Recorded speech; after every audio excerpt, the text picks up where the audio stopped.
My question is to the Minister of Justice and reads, what advice did he receive from the Prime Minister when he consulted him before stating that, quote, it is extremely unlikely that the government will move to raise excise tax as part of its alcohol reform agenda, close quote. The Honourable Simon Power. Mr. Speaker, the consultation referred to in the member's question occurred in the context of a meeting of a number of ministers, including the Prime Minister. My statement echoed the collective view of that meeting. The Honourable Pete Hodgson. At the time he received the advice from his Prime Minister, was he aware that the Prime Minister had an existing interest in Highwater Vineyard Limited? The Honourable Simon Power. Mr. Speaker, The Honourable Simon Power. I simply followed the processes that were put in place in order for that announcement to be made. I've outlined in the answer to the primary question how that came about. I've got nothing more to add.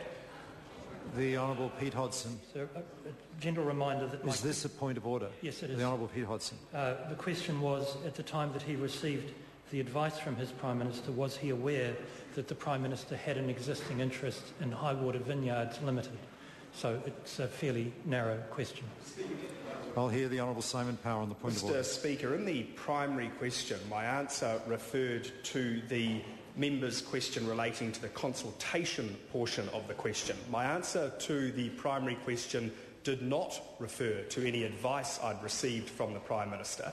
In fact, the consultation portion of the member's question was verified by way of a written question he asked me some days ago. But the issue of advice, as I understand it through the clerk's office, was not verified. So I took a broad view, concentrating on the consultation aspect, which was verified. I think it's an interesting point that the Minister has made, that he has told the House he didn't receive any specific advice from the Prime Minister. It was part of a general consultation with ministers, and that's why I believe he can't answer more precisely about any advice it might be alleged to receive from the Prime Minister. And that's why I don't believe I can assist the member on this occasion with any further answer to that particular supplementary, but there are further supplementaries I'm sure the member would like to ask. At the time he was consulting with his Prime Minister, was he aware that the Prime Minister had an existing interest in Highwater Vineyard Limited? Mr. Speaker, no, and nor would I expect to be made aware of a matter whether or not, in the event that there was no conflict.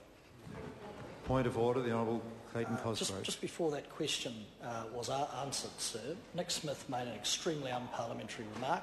I take offence. I know other members take offence. A point of order is being heard. I apologise to the member that I didn't hear what the interjection was. I can only ask the Honourable Dr. Nick Smith if he did in fact make an unparliamentary comment, and if he did, I would ask him to withdraw and apologise for it. Mr. Speaker, I seek clarification. I referred to the member as a sewer rat. Well, order. Appropriate Order. No, order. Order the members. The Honourable Dr. Nick Smith will now get to his feet and withdraw and apologise to the House with some seriousness. The Honourable Dr. Nick Smith. Speaker, I withdraw and apologise. I would have preferred it was done without a smile on the face, because I do find that... Order! I find it offensive to use the open microphone to make a further such allegation, when all I asked the member was, had he made an offensive remark, and I take a dim view of that. The Honourable Pete Hodgson.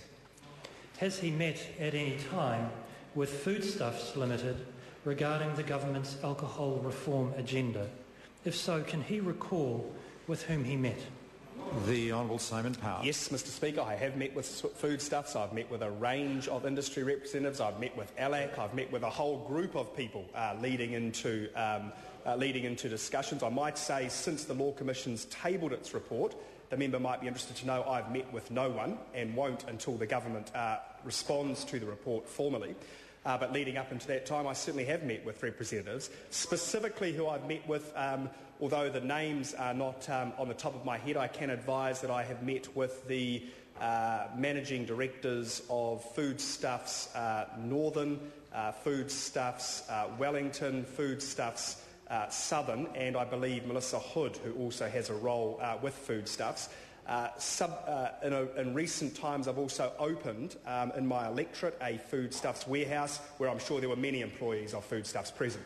The Honourable Pete Hodgson. Is the Minister, supplementary question, is the Minister aware that the chairperson of Foodstuffs Auckland Limited is also a shareholder in the Prime Minister's vineyard? The Honourable Simon Powell.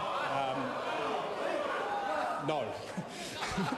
Question number 7, Melissa Lee. Thank you, Mr. Speaker.